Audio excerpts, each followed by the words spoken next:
we're offering them a collection of things that we can provide, whether it's access to the meme collection we have or the information we have to help them fight their battles, or it's education we can provide them, whatever. But we've got to determine what they're really looking for before we go out and sell. Let me say this. Michelle and I had this conversation just this weekend about we have some really exciting things I forgot to mention as well with the Doulas and Midwives database. And I know we briefly mentioned this, but we're going to create the thing that we're going to use as what are we going to offer the doulas and midwives? Well, number one, we're going to offer them some education that they don't have that is going to influence them in the future, because as this happens, as this process unfolds in society, obviously it's going to end eventually. You can't continue this. It's not sustainable. It's completely ridiculous.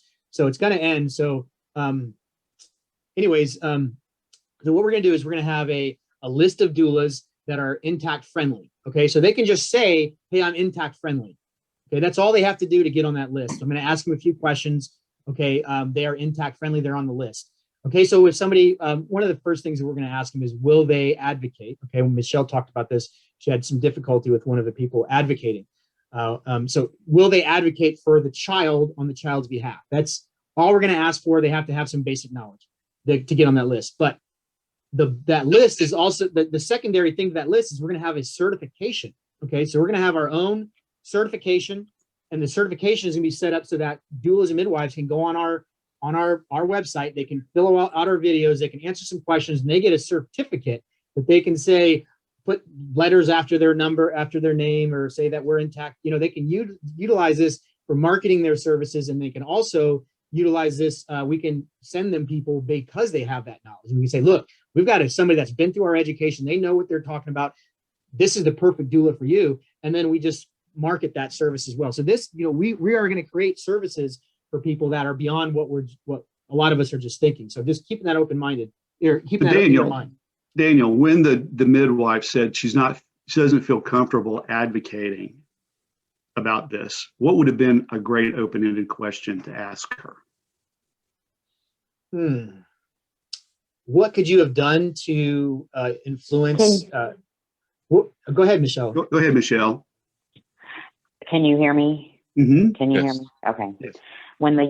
So first of all, it was a parent who is a doula, and my response to her, when I kind of sensed that she did not feel comfortable refuting the doctors dismissing her request not to retract her son. And I said, you didn't feel confident enough to assert your position on your son's behalf. As a parent, if I were to hire you as a doula for a family, what could I do to support you in advocating for this family? Yeah. The open-ended part of that was, what can I do to help support you? You were right on it, Michelle. That's exactly the right question to ask. Because that's what I felt like needed to happen. So I think if we can get a group of doulas that are confident enough, and then we as an organization kind of back them up as they're going in the front lines, more or less, to advocate, and we've given them the certification, we've empowered them. That was kind of how I thought about it, is what can I do to support them and get a response from them and be available to do that. That's kind of why I reached out to Daniel and said, is this where we're going with this? Can I take it here and be a resource for these people that are going in, and do a follow-up phone call then with the office after you went and visited with the family or whatever? But that's how I handled it. And like I say, that was my first interaction with a doula this week, and it gave me a lot of ideas.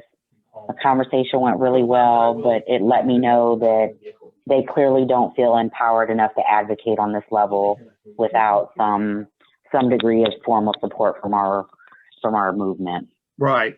And ideally, you would want to get her to have it be her idea that you provide that support and help to her. Because once she makes that decision that you're the right person, or we're the right organization to come to get the education and the information and the backup that she needs to be confident in what she's saying. You see what I'm saying? But yeah. that's where you're kind of you're kind of leading her along that thought process by asking her these kind of questions. So you're right on with it. So I'll go to the I felt like I was actually more comfortable having the conversation than I thought I would be. But I also know that she's familiar with, because she's part of my Your Whole Baby group. Yeah. So she's already familiar with our movement. She's already on board. But getting her to that next phase of employing it professionally was not even considered. And the fact that personally she didn't feel empowered enough was concerning Michelle, to me. what might empower them is if we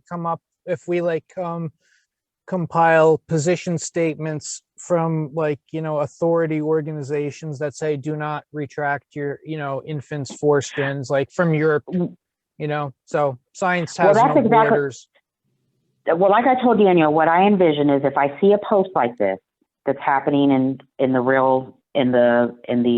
Your Whole Baby education group, I'm trying to remember where it is, but it's kind of like our main group.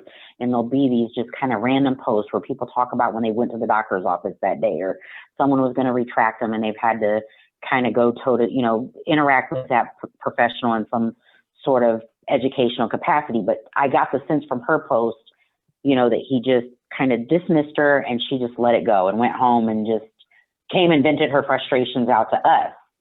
And that's why I reached out to her and I said, you're posting this, you're a doula.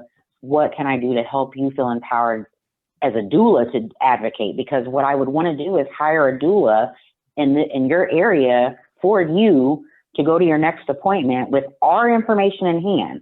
So that's why I had reached out to Daniel. I said, okay, so as I'm making these interactions and I'm wanting to say, okay, right now I'm going to get a hold of Your Whole Baby. I'm going to send the info pack to your home now.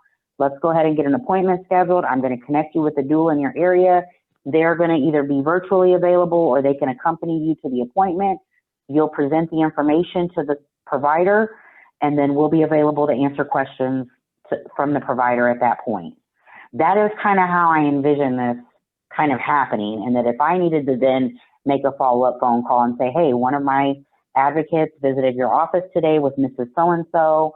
We just wanted to follow up, make sure that the doctor received that information, make sure he didn't have any questions, and give our information. That is kind of how I'm envisioning this playing out based on just my first interaction this week and seeing that I'm about to open this can and I don't know how I'm going to refer these people. See, I'm a case manager by trade. So I'm like, once I identify a need, I have to figure out how to refer these people and have a system in place for doing it. And this is what I I'm love thinking. the idea of you having people in areas who would go to appointments. Like I would do that, if there was somebody in this area who needed, assistance going to an appointment. Yeah, I would go. Yeah, exactly. And if doulas, if you're saying to me it's difficult for you to get clients, well, okay, I will get you a client. I will make contact with this family, put them in touch with you. You charge your single visit rate or whatever. So I feel like this is a business opportunity for this market, for this segment of the medical community, because they are dying for clients. And if that's how you're going to get into into it. That's very smart. That's the way. This is taking on a new life of its own. And that's what I wanted to do with this whole NLI process, is stimulate the thoughts within every one of us to reach your potential, because Michelle's like, she's going to take over this and run with it. This is going to be a whole. I don't really have that much potential, but I'm just like, whatever. This is something that's everybody listening this is something that really is needed. Everybody listening to you is impressed, believe it. Yeah. I make this first interaction and I'm like, before I reach out to these other 500 doulas that I've already compiled, I got to have a plan in place, because I'm going to say I get 5 or 6 to start out with. I want to go right back to my Your Whole Baby group and put their names out there and say, hey, anybody have an upcoming appointment, need an advocate to attend with you? I got a doula for you right now. Yeah. See, that's an Let's opportunity. get her hired. Yeah. Yes. This That's is a how I sales see opportunity. it. That's how I'm this is how, and that's why I said for them to buy in, I kind of have to sell them something. I have to say, here's an opportunity. I can connect you with some customers here. Yeah. Yeah. You can to your customers, you can say, how would you feel about, or tell me how you'd feel about having a doula that was trained not to harm your child? Yes. Or would you like one that's going to to harm them? If you can pick, which one would you pick? I mean, kind of ridiculous suggestion, right? But it's kind of And where you're that's why going. Yeah. and that's why I like the idea of the certification, because again, as I'm looking at these different doula sites, I'm seeing how they list their credentials. And as a family that is searching, especially for some of us that are considering, that's going to be, you know, a benefit that this person is intact friendly, and I'm going to want to go with them. So I just see it as a win-win. I just want to make sure that I can somehow figure this out and pull it off, because like I say, I'm a case manager. I can write a treatment plan. I know how to get people connected, but I don't necessarily know how to develop a certification, and I'm not good at sales. So there you go. You've sold me.